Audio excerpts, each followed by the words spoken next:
Welcome to the No BS Spiritual Book Club's live streaming interview series, where leading new thought teachers, speakers, and authors share the intimate stories behind the 10 best spiritual books that inspired them the most on their spiritual journey. From well-known classics to hidden gems you might never have heard of, the No BS Spiritual Book Club saves you time and money by sharing reliable recommendations from those who've walked the path before you.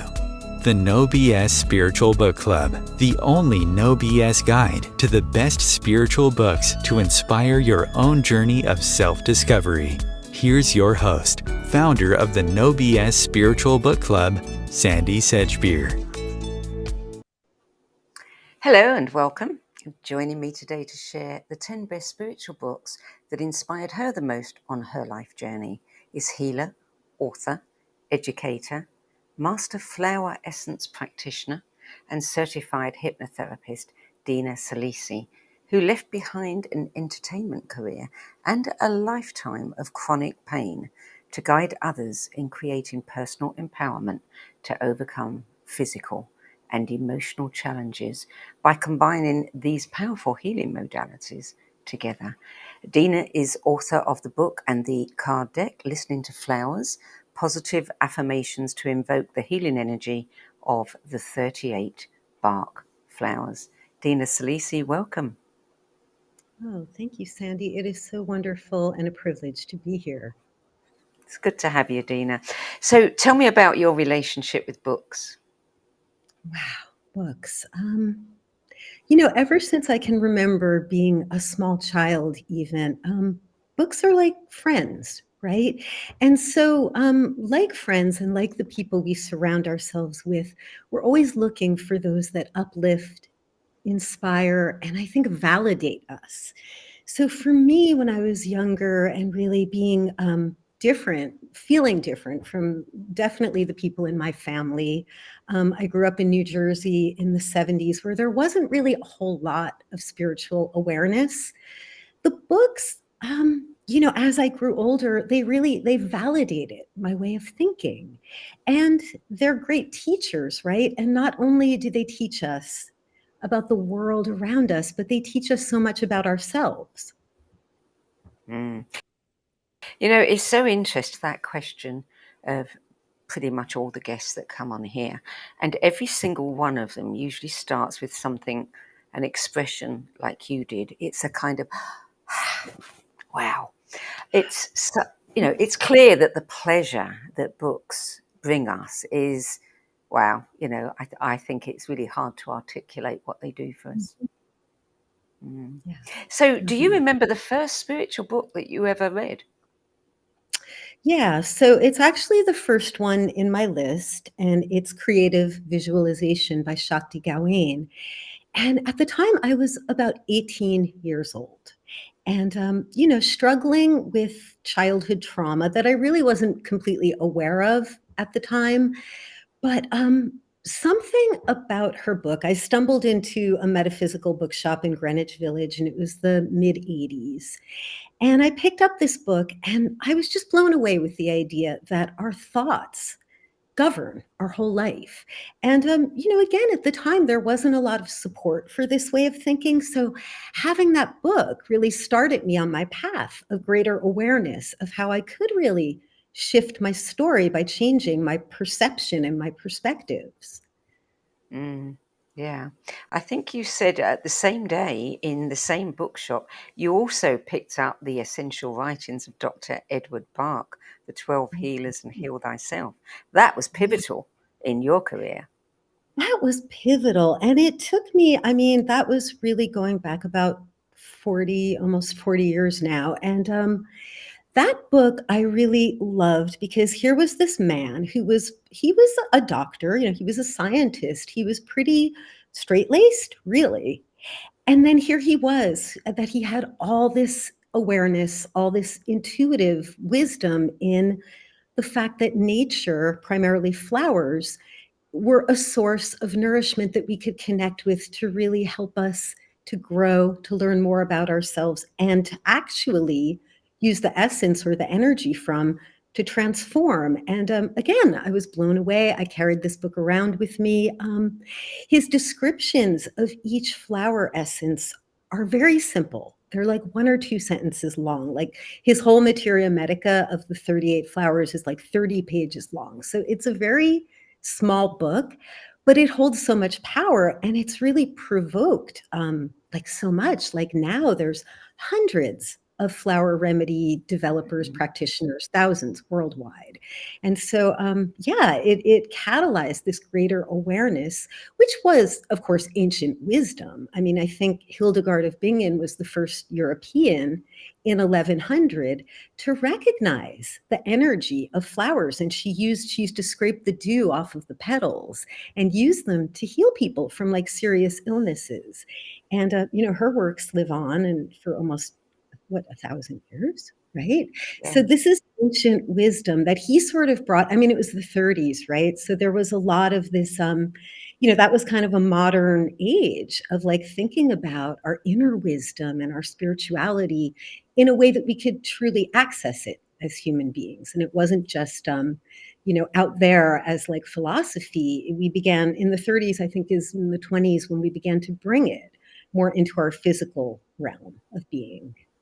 Mm. I have a book that I found in a secondhand bookshop, a small, very old book, and it is a bit of a biography of Bach. And Mm, I never realized, although I've used the yeah. remedies for 30, 40 years, I never realized that he actually used them on physical ailments as well. He did, and I think being a doctor, he was, grounded in the physical, right? And Mm. then what he recognized was he could have his patients come in and say they were all dealing with liver ailments, rather than just giving them the diagnosis and giving them maybe a pill or even an herb to cure it.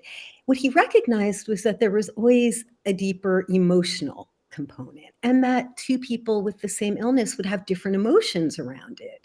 So he really started treating people on an emotional level, and that really like just broadened not only his whole perspective, but it really helped people to heal more deeply. And then they weren't like coming back with other physical illnesses. They were really, creating healing on a deeper metaphysical level. Mm. The third book on your list is another one on Bach flower therapy, and it's by Mechthild Schäfer, and she's a German flower therapy. I'm assuming it's a she. Yeah, she is a woman. She's still alive. She is a German flower therapist, but she's also a psychologist. And so again, like going back to that validation piece, right? Like what I love about her work is that she's a brilliant woman. She's quite older now. I believe she's in her, yeah, I don't want to misspeak, 70s, 80s. But so she really, again, she took the flowers and took the essences, and with her work with clients, she really broadened the perspective. So what I love about her book is it really expands on Bach's theories and really talks about like even the subtler cues that sometimes we pick up when we're working with clients, and like what little wisdoms, like what little words they use maybe mean, or how they speak, like Star of Bethlehem. That's one of the flowers that's in Rescue Remedy, and it's used for trauma, and it could work on any trauma, whether it happened yesterday or 20 years ago. I've seen it really open up these faculties when people are stuck. And so that's one of the things she talks about is like the voice of a person who's in trauma is often monotone. And so when I see somebody coming into my practice and they talk about the pain that they're experiencing, but they can't cry, or they have a very monotone voice and they can't access the emotion, I look towards Star of Bethlehem, but I just love her nuanced perspective on the Bach Mm. flowers. Yeah. Book number 4, another one on flowers. It's Flowers and Their Messages by the mother, Mira Alfassa. That was published in 1995. And of course, mother was the guru equal to Sri Aurobindo. Yeah, and what an amazing woman.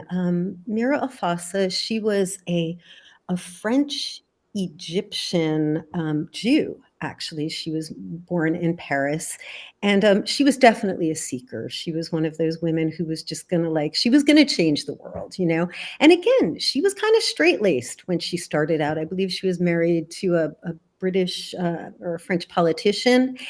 And then she started having these visions, and she heard about Sri Aurobindo, and she wanted to go meet with him. So she got an appointment with him. And as soon as she met him, she recognized him as a guru that she had seen in her dreams. And right away, they connected. And so much so that Aurobindo, dubbed her his spiritual equal. So they sort of, I would say they were each other's gurus.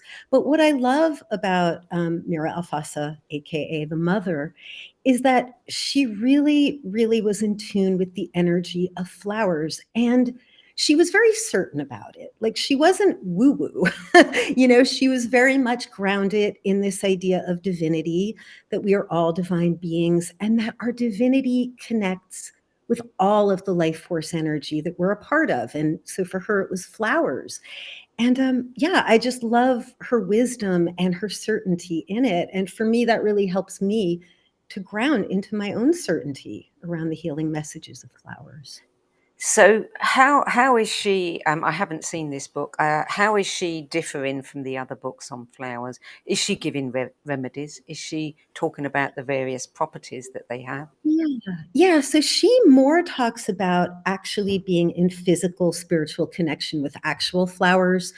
I don't believe she actually talks about working with flower essence remedies, but I love the idea that she just talks about the connection with each flower. And so for anybody who works with flower energy, or for even botanists for that matter, what we do is we're always looking at the physical properties of the flowers, right? First and foremost, like, how do they grow? Where do they grow? What do their colors signify? What do their shapes signify? So she was very attuned to that. And of course, kind of correlating the colors with the different chakra systems. And she even talks about dried flowers, which I love to dry flowers, and I collect the petals and I jar them and use them as like flower confetti. And she talks about how the flowers hold their energy even after they're dried. And I've had this experience where, you can still feel the vital life force energy that's in a flower. Do you have a favorite message of hers? Oh, that's a really, really good question. I think the divine is my big takeaway message with her, and with Sri Aurobindo for that matter. His book was The Life Divine, and how we are 100% connected. Not that we're connected to the energy of nature, but that we are a part of it, and that nature is the one source that governs and nourishes all energy on the planet. So it is like the one love, the one essence that governs us all. And to me, that is connecting with the divine. Is there one flower that is more connected with the divine than others? Yeah, well, that's a really good question. For me, I have a personal favorite, and it's actually one that doesn't really have a remedy. It's the hydrangea flower, right? And so this is my personal favorite flower, and I've actually done provings. Anyone who uses homeopathy knows what a proving is, where I've given groups of people the remedy and I've asked them to take it. And then we met over the course of 2 months to kind of talk about the different properties of the hydrangea flower. So this is like my personal essence. I've made it, I've created the essence. And I love that it's a flower within a flower. So if you look at a hydrangea ball, right? They call them mop heads. They have little tiny flowers that are all connected to one stem, and it could be dozens of flowers on one head. And to me, that speaks to the many facets of each being, that we all hold these different facets. And when we're able to integrate them, again, that's proof of the divine. And so for me, like, yeah, hydrangea is this divine flower of enlightenment. Yeah, that's lovely. Book number 5. This is a little bit different. Cutting Through Spiritual Materialism by Chogyam Trungpa. 2010 this was published. Mhm. So I actually almost did not put this book on the list because Chogyam Trungpa was a bit of a controversial character. By the end of his life, it was clear that he was alcoholic and a womanizer. And, I think he hurt some people. I think most of all, he hurt himself. But what I love about him and his wisdom and his teachings and this book is that it's very human. So anyone who's ever struggled with addiction knows the shadow side of it. And again, we are multifaceted. So we're more than our shadow. We're more than our light. We are all of these things. And so for me, his wisdom really holds true as being very, shows us the shadow side of humanity. But also there's so much wisdom in it. And he started over 100 meditation centers worldwide. He started Vajradhatu, Naropa, the Shambhala tradition. So he was a heavy duty player. And there's this quote of his that comes from the book that really, I feel like encapsulates, why I put it on the list. I'm going to read it. We do not have to be ashamed of what we are. As sentient beings, we have wonderful backgrounds. These backgrounds may not be particularly enlightened or peaceful or intelligent. Nevertheless, we have soil good enough to cultivate. We can plant anything in it. His books come up quite a few times, have done over the years we've been doing this. And, I've heard it said before, people have said, I wondered whether I should include it. Well, of course you should include it because it is a book that inspired you. And the fact is, we have to learn to be discerning. We have to take, the message and not necessarily the messenger, if the messenger doesn't fit for us, but the message does. And we also have to realize that, they're just mirroring back to us the shadow side that we all have. Yeah, absolutely. Yeah. Yeah. Yes. So anyone else who's thinking of contributing their list to this club, don't be afraid to put down whatever did inspire you. So we're going to take a short break now. And when we come back, we'll move on to the last 5 on Dina's list. Stay tuned. Om Times TV. Maya Angelou once said that there is no greater agony than bearing an untold story inside you. I'm Sandie Sedgbeer, and when I'm not hosting Om Times Media's flagship radio show What Is Going On and the No BS Spiritual Book Club, I help people share their untold stories. Books are my life, my joy and my passion, and there is no greater reward than helping aspiring writers get their books out of their heads and into the hands of those who are waiting to read them. If you feel that you have a book in you but don't know where to begin, visit sedgbeer.com, click on the Work With Me tab and find out how my experience helping others tell their stories might be just what you've been looking for. That's sedgbeer.com, sedgbeer.com.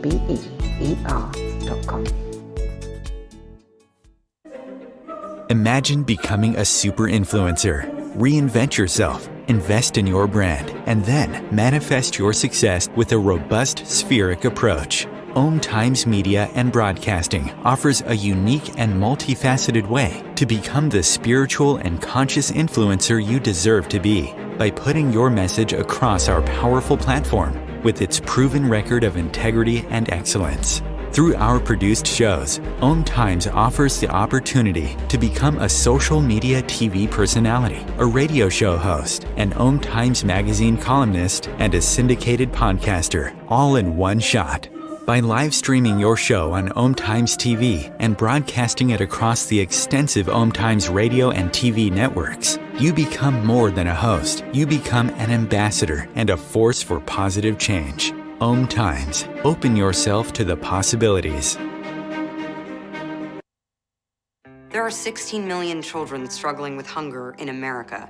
That's 1 in 5 daughters, sons, neighbors, and classmates who don't know where their next meal is coming from. Yet billions of pounds of good food go to waste every year. It's time we do something about it. Feeding America is a nationwide network of food banks that helps provide meals to millions of kids and families in need. Visit feedingamerica.org to help them feed even more. Together, we can solve hunger. Together, we're feeding America.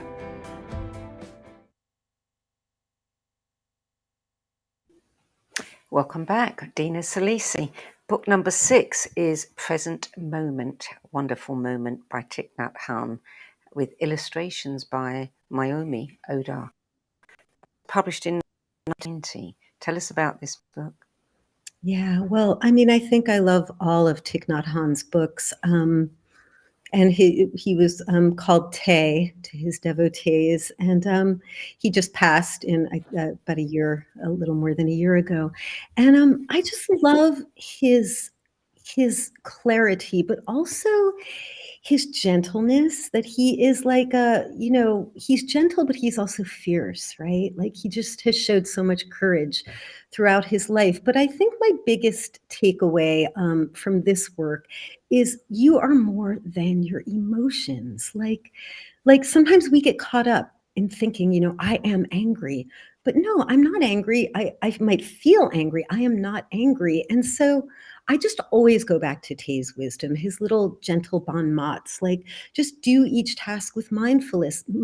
And I often think of this, like if I'm sweeping or doing the dishes, like this is part of my life. So why am I going to rush through it? No, I'm going to just take this present moment and treat it as if it's a wonderful moment, because all of our moments are, even if they're difficult. And then I also love Mayumi Oda. She's an amazing artist whose works I cherish. And so I just love that she did the illustrations for the books. They just serve to really add more clarity and enlightenment. Book number 7, Start Where You Are, A Guide to Compassionate Living by Pema Chodron.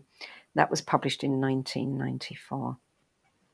Yeah, and again, so Pema, her spiritual master was Chogyam Trungpa, so she came from his lineage. And again, like what a real person! Like she wasn't always a Buddhist nun; she was a mother and a wife, and she went through a divorce, and she struggled with a lot of issues before she became a nun. And again, she has this really great wisdom. Always meditate on whatever provokes resentment. And so this was going back about 20 years now. I did a weekend workshop with her at Spirit Rock Meditation Center in Northern California. And it was a 3-day workshop. And so it was like the first day was short, the third day was short, but the second day was like the full day. And we were going to have, a meditation, then she was going to give a talk, then we were going to do another meditation. So there were, I don't know, maybe 200 of us there sitting on cushions, and we did the little morning meditation, and then we came back for her talk, and we were all like, just kind of relaxing into it. Oh, great, she's going to talk. And she sits down on the cushion and she says, for my talk today, we're going to meditate for 90 minutes.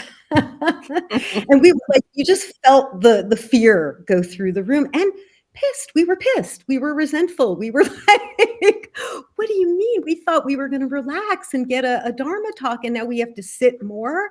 And nobody was prepared for that. But what I remember was that as we sat in this collective energy, that the resentment, the anger quelled right away, just having her at the helm. And it was beautiful. It was one of the best meditations I'd ever experienced. And you know what? The 90 minutes went by really quickly. Yeah, what a great way to have you all meditating on resentment. Yeah. Stoke the fire. Book number 8, The 7 Spiritual Laws of Success, A Practical Guide to the Fulfillment of Your Dreams by Deepak Chopra, published in 1993. Yeah, this is a really popular one. I love it because it's small. It's a very small book. I think the first time I read it, I listened to it on a drive, and it was like an hour and a half long. But so now I just keep it and I read it like over and over, because it's one of those handbooks that has a lot of practical wisdom. And of course, it's all, Dharma wisdom that we've all heard before. But for me, I think my favorite law is law number 4, which is the law of least effort. The law of least effort. Like, who doesn't love that? Like, just the understanding, the knowing that if I show up and I do my good work, that I don't have to push it or be anxious about what's going to happen. It's really just trusting. It's about trusting in being and trusting that we already know what's guiding us. We're already on the path. All we have to do is show up and trust and do what's right and really not. I think sometimes we over effort and that really messes us up. Yeah. So it's just a Yeah, lot of yeah. good reminders for living life successfully. Mm. So, book number 9, Goddesses in Every Woman. New Psychology of the Feminine by Jean Shinoda Bolen, published in 1984. I love Jean Shinoda Bolen. She is really, as far as I'm concerned, one of the greatest female teachers and wise women of our time. She's still alive. She's about 85, I believe. And yes, I've been fortunate enough to do live workshop with her, to meet with her one-on-one. And so this book is about our feminine inner archetypes. And when we're talking about the feminine and the masculine, we're talking about our soul ways of being that are alive in every human, whether you're a man or a woman. It's not about gender. And so she illuminates these goddesses, these Greek goddesses, and she uses them to kind of work with the different archetypes that are alive in each of us for greater awareness and to kind of like figure out, like, how do I show up in the world? And how does that really kind of contribute to my power, but also how does that hold me back? So this book was actually given to me as a gift by my son when he was in college. Yeah, like what a brilliant young man. and and I just loved it from beginning to end. And I saw myself in these different archetypes that really helped me to understand myself better and to kind of grow through challenges. And so much so that I've used this book in my professional practice. Oftentimes I see women, they show up and, because of the patriarchal world we were born in, sometimes being born into a female body isn't comfortable for a lot of us. And we don't always know why. So I've given this book to women and I've said, go find your goddess in it. And they come back and it just opens up a world of wisdom to them that they didn't really understand about before. And it really helps us to kind of like, okay, what can I take that helps me to grow? And what can I leave behind that I don't need that story anymore? So, who was your goddess? I knew you were going to ask that. So I think I did resonate with Aphrodite more as a younger woman. She's the goddess of love, but Jean also talks about how sometimes when we embody Aphrodite energy when we're young, and I did, that can get taken advantage of. And that was part of my story with my child sexual abuse trauma that I suffered. And so I've learned to embrace what's powerful about Aphrodite and leave what I don't need. And so that was a great healing for me. And then also, I resonate now in my older age more with Athena and Artemis. So Athena being like the warrior goddess and also being the strategist, right? So I'm great at strategizing and organizing and really, putting plans into action. And then Artemis being, kind of the one who is woke and just like, calls bullshit on what needs to be called, right? So no bullshit Yeah, with Artemis. Yeah, yeah, yeah. yeah. When did that book come into your life? Well, yeah, my son was in college, so he's now, had his master's degree. So that must have been almost 10 years ago. Right. Yeah. That's quite a time then to wait to get to the point where you can leave some of that earlier trauma behind. Yeah, well, I mean, I think that the trauma, I'm always evolving from it. I'm always growing. So it's like I'm always learning new things about how it shows up within me, within my relationships. And again, like what's the wisdom I can take and what is it that I don't need anymore? And that's, it's a part of who I am. So again, like with the many facets, it's like I don't want to get rid of it. I don't want to turn my back on it. I mean, that young child who was wounded has led me to this deeper experience this depth in my life that now I can help others. And so I don't want to abandon her. Like what she went through is so vitally important to where I stand today.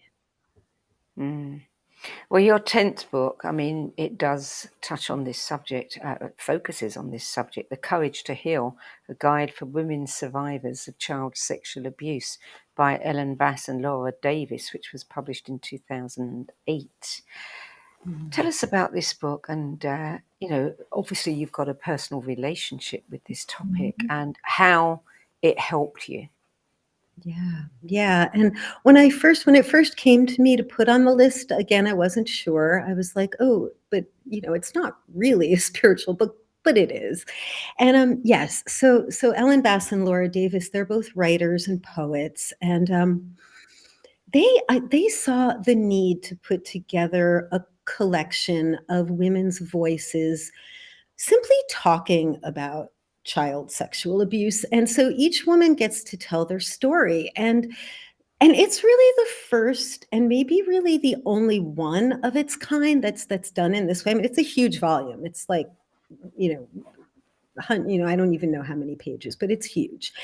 And for me, it was like having this Bible in my hands of all these women with this collection of not only trauma, but of wisdom and of survival, right? So one of the things the book taught me is we don't see ourselves as victims, we see ourselves as survivors. So when you're a victim, you're sort of still stuck in it. And for some people that might be true on the path until they evolve.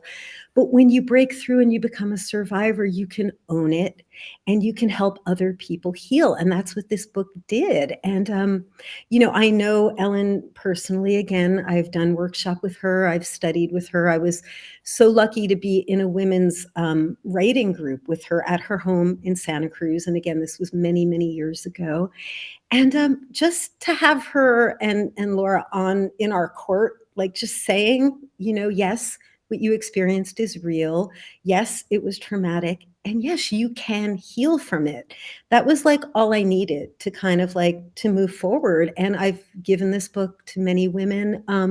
This book and their wisdom, their work in the world started the Survivors Healing Center, which is currently operating in Santa Cruz, California. And I send women there if they need help.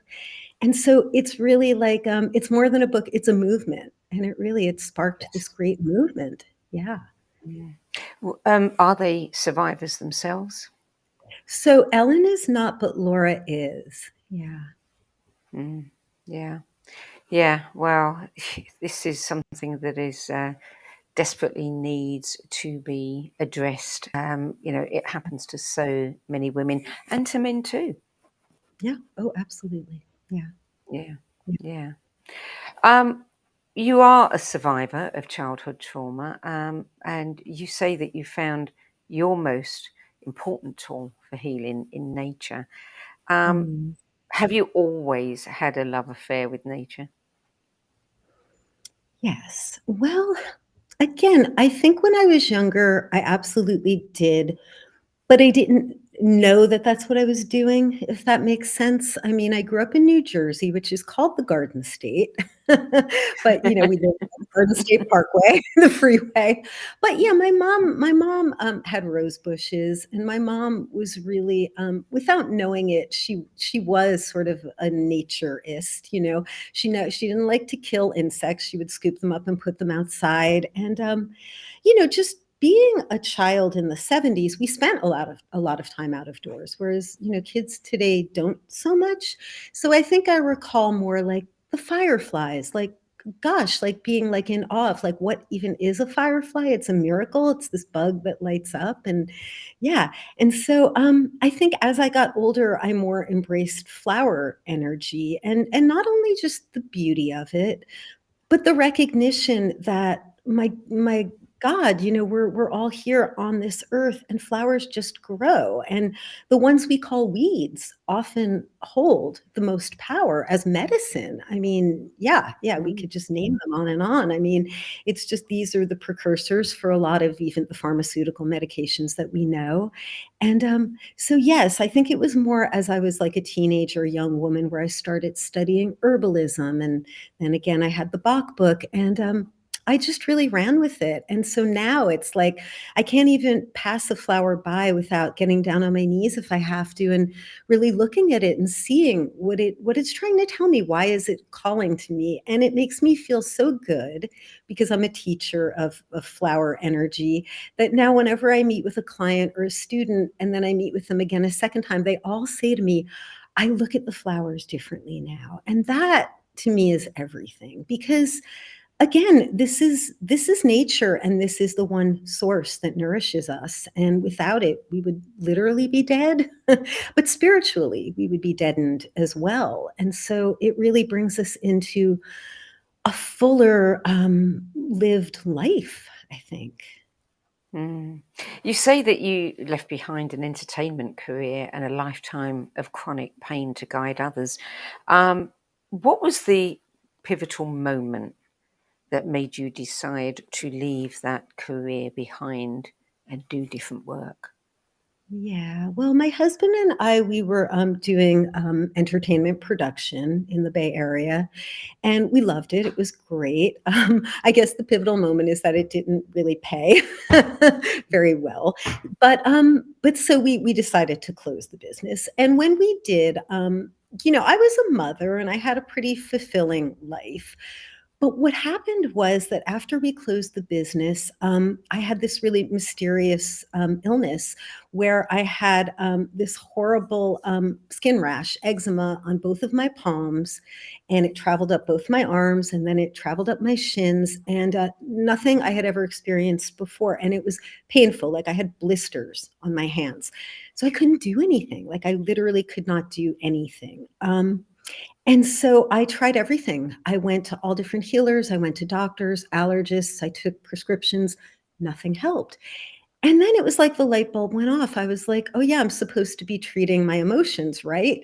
Because when you're depressed, you forget, you know? And so I went back to working with the flower remedies, which was kind of like square one. And I had been working with them before, but not really focused on like my physical ailment. Because when we have physical stuff, we want something external to just fix it. I just wanted it to go away. And then I remembered that the way out is in. Oh, yeah. Okay. I have to go inward. So I did, and I started using a few different remedies, which led me to understand that I was depressed. And once I kind of cleared the cobwebs out of the depression, I was like, well, okay, I realized that I'm a healer. I've always realized it. I've always studied herbalism, and that was just always my passion. So I'm like, I'm going to go back to that, and maybe I could do it. For others, maybe I could do it as a career. So I actually looked online and I looked to see if there were any flower essence classes. And these are for anyone who looks for flower essence classes. They're kind of few and far between. And what I found was there was a class starting within the next couple of weeks that was driving distance from my house. And it was like a 6-week flower essence class. And I was like, what? So I joined the class, and that was enough. That was confirmation for me to kind of go onward. So then after I did that little 6-week course, I went on with the Bach Center to complete my Bach practitioner's training, which took about a year and a half. And I was also doing my health coach training at the same time. And so when I started health coaching, I started giving all of my clients flower essences. And what I noticed was that they were healing and progressing at a quicker rate than people who were doing just straight coaching. So again, I was sold. So, what would you say is the main difference for you personally between Bach flower essences and other flower essences?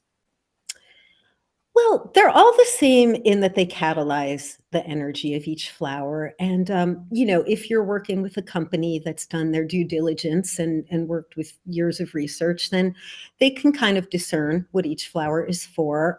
Especially the Flower Essence Society in Northern California. I work with their essences as well because they have a great research program.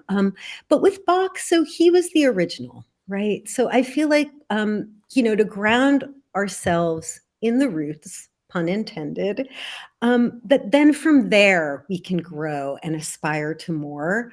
So whenever I teach the art of flower therapy, I start with the Bach remedies. I don't end there. I do teach other remedies, but I feel like to ground ourselves in the original wisdom really helps us to kind of understand what it is we're doing and know because so he categorized the 38 flowers into 7 categories of emotional challenge. And those emotional challenge categories are still so relevant today, like fear. The first category is fear. And it's so enlightening to discover the different ways fear shows up. So it's not enough to just say, I'm afraid of something. What can I take? Like, what I want to guide people to do is to really reflect more deeply on where that fear arises and how it lands in you. And so, like, what do you need to transform it? So for me and for all of my students, it's always a deeper experience in inner awareness, more so than in like memorizing a flower remedy and what it's for, right? Mm. So tell me the other 6 categories.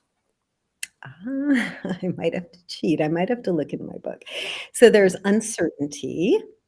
Um, there is oversensitivity. So that's like oversensitivity to external energies, despondency and despair. And that's 4. I am going to look in my book. Loneliness. And loneliness is funny because there's only 3 flowers in loneliness. I always make a joke that it's the lonely category. Uncertainty, we said. Insufficient interest. Loneliness. Yeah, insufficient interest in present circumstances. So we see that a lot now when people can't focus, right? When you kind of like, have like monkey mind. Oversensitivity is a big one. And that's it. Despondency, despair. Oh, and overcare for the welfare of others. I love that one when we're just so concerned with either taking care of others or caring so much what other people think. So yeah, all really super, super relevant today. Mhm.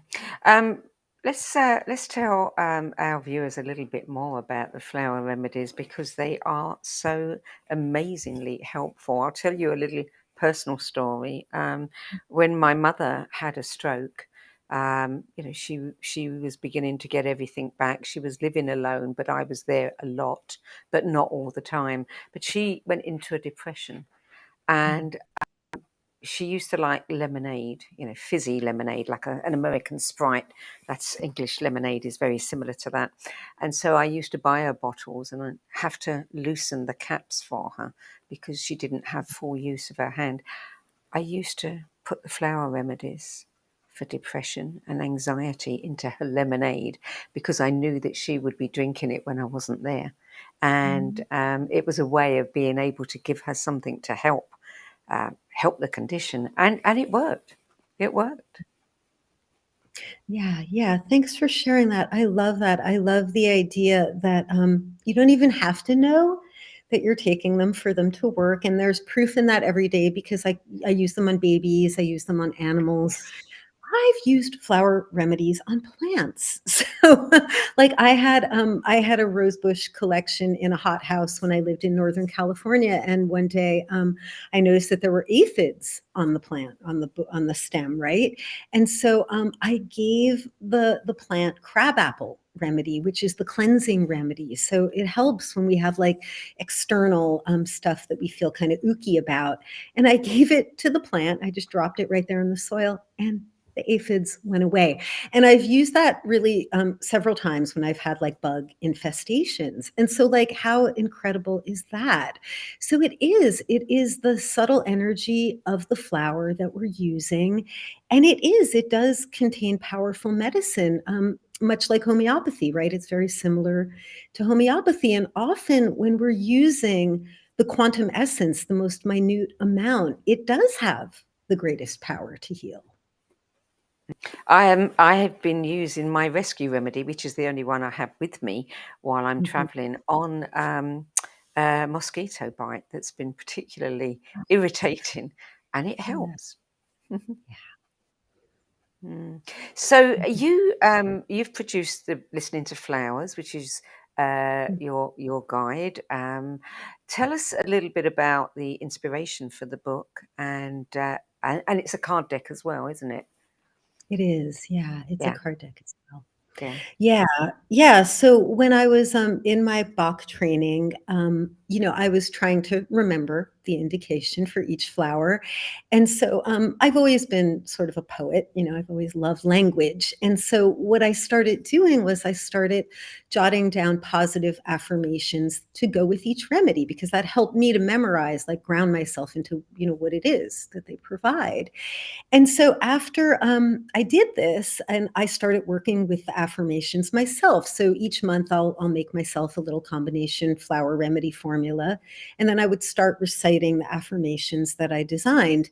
And I noticed that, wow, this really does help me to not only understand what it is that the flower provides, but to also recognize, like, what words don't resonate, where do I get stuck? And so that would always direct me into, like, what the deeper work was that I needed to do.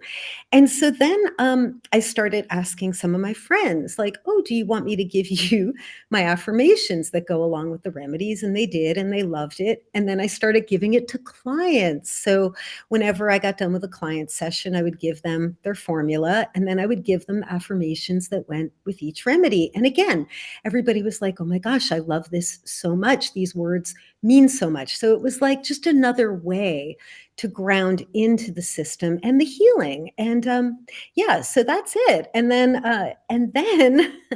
I worked with one of my friends who was also a student and a client, and she was an artist. And I asked her if she would want to draw each flower. And at the time, Audrey was quite young. I believe she was 20 or 21. And she said, yeah, I would love to do this. And we didn't get in each other's way. What we did is we decided that I was going to write the affirmations, and she was going to draw the images, and then we were going to blend them together and kind of see what happened. And she did this. She took, I think she took each remedy and then kind of drew intuitively. And she knew the flowers, but she drew intuitively. And when we put them together, we were just in awe of, like, what a beautiful work of art it was. And I think that at first we were like, oh yeah, it's we're just going to make this a work of art. Like, maybe we'll draw up a little prototype and just share it with people as a piece of art. But I think I saw a greater calling for it, and I asked her if it would be okay to submit it to different publishers. And so I did this, and it took well, the whole work took 7 years from start to finish. But it took about a year and a half to get it in a publisher's hands. And I was submitting it as a book, like as a little guidebook, a handbook, as it were. And the publisher that accepted it, Schiffer, they saw it as a card deck, because that's what they do. They make decks. But I couldn't be happier. I mean, it's so beautiful to be able to have each card and kind of lay them out. And yeah, and to just work with them in that tactile way. It's very beautiful. Interesting that it took you 7 years, 7 categories. Oh, yes. I didn't put that together before. So you show readers how to use flower to set deeper intentions and gain greater self-awareness and manifest empowered change. I can understand how they will gain greater self-awareness. Tell me about the setting deeper intentions. How does that work? Well, I think that every time we speak something to the cosmos, whether it's in our true voice or our mind's voice, we're setting an intention, right? So too often we set negative intentions. You know, why am I so stupid? Or why did I do that? Or, or even blaming other people, they did this thing, and we get stuck in negativity. So I think that when we speak the positive, like I said, aloud or in our mind's voice, we're setting positive intention. We're setting an intention for growth. We're setting an intention.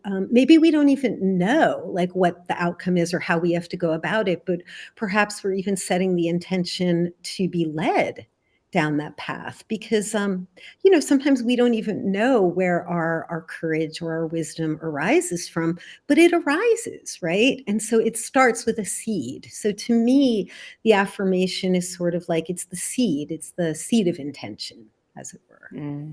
Mm. And the manifesting empowered change, I mean, really that's related to what you just said, isn't it? The very fact that you are setting an intention to grow is, transformation.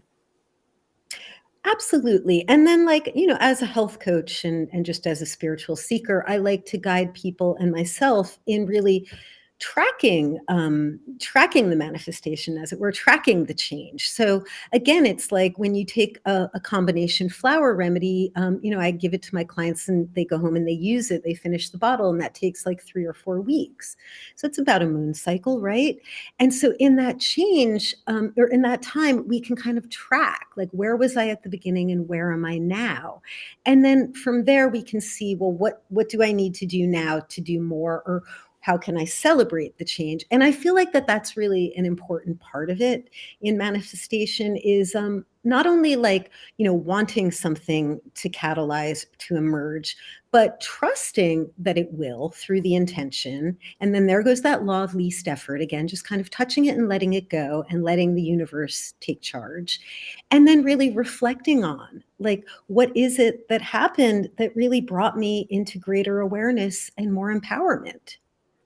Mm.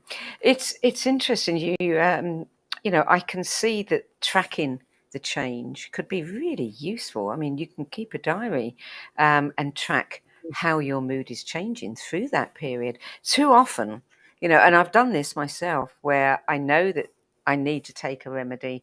I start taking the remedy. Then, after a few days, I just start forgetting. And then I forget that I needed to take it in the first place.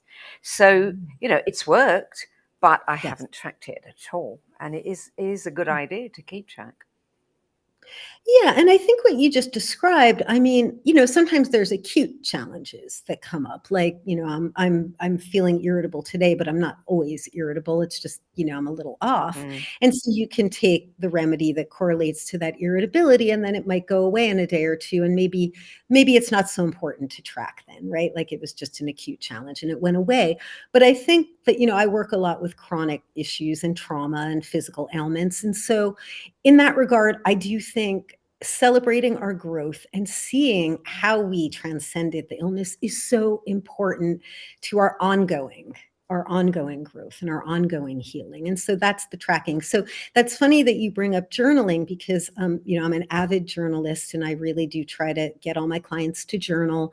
But it's funny because I'll ask people, do you journal? And most people do, many people do. And then I say, do you read back your journals? And like more than half of the people do not. And they say to me, no. And so, here's a trick. What I do is I ask them to go back on the new and full moon of each month and read back the prior 2 weeks. And that's where you're going to get all of the little aha moments, the reflections, and the wisdoms that are going to carry you forward. So again, it's tracking the change. Mm. Yeah. Do you have a favorite remedy? I mean, I know many people would go straight to rescue remedy because it is a bit of a catch-all, but do you have a favorite amongst the others? So, I mean, I have a few that I feel like are my personal remedies, but I think that I really, really love impatience, the impatience remedy. So much like the name suggests, it's for a state of feeling impatient. I'm a really quick thinker and I can move really fast, both mentally and physically ahead of others. And so sometimes when we're moving quickly ahead of others, we might get caught up in feeling annoyed. It's actually one of the flowers in the loneliness category, because sometimes when we're moving too quickly, we find ourselves alone. And I Yes. could say either physically or spiritually. So that has been a remedy that's really helped me to kind of bring it back to center. And one of the affirmations for that one is, I sail along effortlessly in the perfect stream of time. And for me, the affirmation has become the medicine that I can catch myself when I'm moving too quickly. I can take a breath and just say that sentence, and it brings me back. So I don't even have to take the remedy anymore. And that's the other thing. Like when we have certain flowers that resonate deeply with our, let's just say, our ways of being, like I'm never not going to be a quick person. That's part of who I am. I don't want to eradicate that, but of course I don't want it to trip me up. So I want to just kind of know when I need to bring it back to center. Yeah, that's a good one. I find myself taking chestnut a lot. White chestnut for overthinking. Yeah. Yeah, Yeah, that's yeah, probably the yeah. most That's popular one. Yeah, because I think we've all experienced all of it, but I think yeah. we're humans, so we're intellectual beings, and we can get caught in overthinking and over intellectualizing and worrying. And so, yeah, to just be able to like drop out of your mind and into being is such a gift. So many people are feeling so many emotions right now, anxiety, fear, all of it at once, because we are living in an unprecedented time. If there was one remedy only that people could take to help them navigate this time, what would it be? I have two that are coming up, but I'm going to say holly. I'm going to say holly because holly is the heart opener. So, what Dr. Bach saw in this flower was that when we have a closed heart, right, we're unable to connect with humanity and really with the greater good that is within each of us. And how do we spread that to others? So it's the one for he calls them the feelings of vexation. So when there's hatred, when there's anger, when there's resentment and just like all these feelings about others or about the world that are so negative, our heart is closed. And so, what heart attacks are like, I think maybe they're the number two now, just the reason for death. And it's like that speaks so much to a closed heart. And even those of us who think we're spiritual beings or think we're compassionate beings, we could be in traffic and someone cuts us off. And before you know it, you're hating that person without even knowing them. And Mm. sometimes we get self righteous. We think it's okay to be angry at people if they're hateful.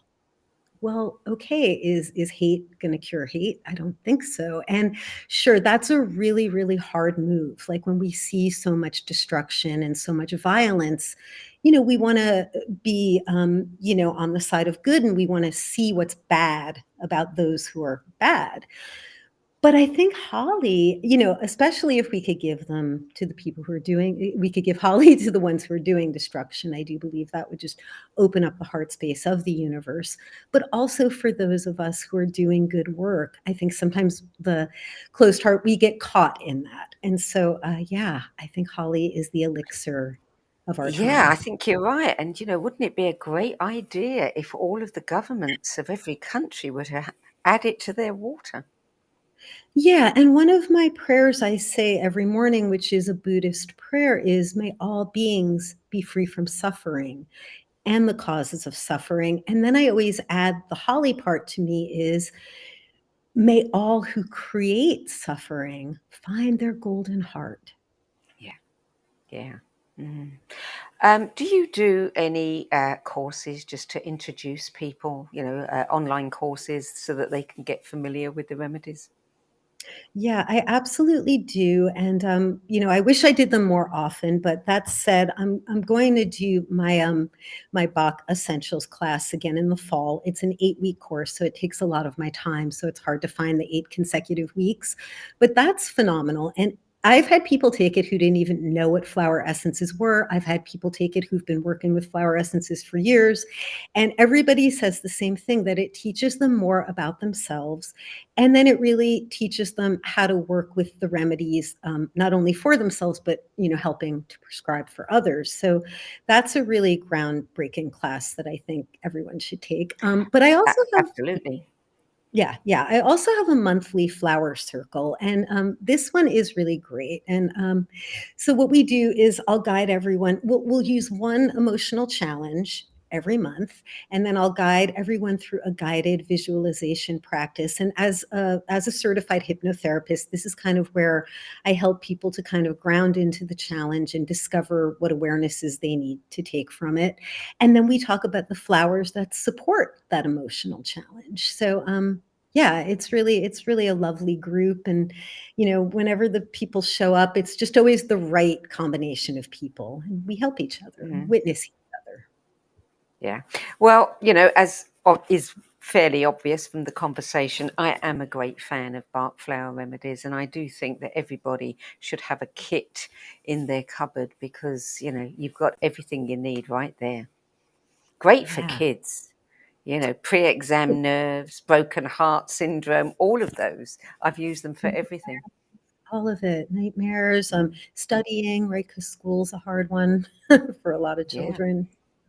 yeah, yeah. Okay, well, Dina, thank you so much for adding your 10 best list to the No BS Spiritual Book Club's library of recommendations. Thank you, Sandie. What a pleasure. It's listening to Flowers, positive affirmations to invoke the healing energy of the 38 Bach Flowers. The book and the card deck by Dina Saalisi is illustrated by Audrey Violet and published by Red Feather Books, which is part of Schiffer. For more information about Dina's book, blog, classes, and free circles, visit dinasaalisi.com. That's it for this week. I'm Sandie Sedgbeer, and I'll be back at the same time next week with another 10 Best interview for the No BS Spiritual Book Club. Till then, it's goodbye from me, and thank you again to Dina Saalisi.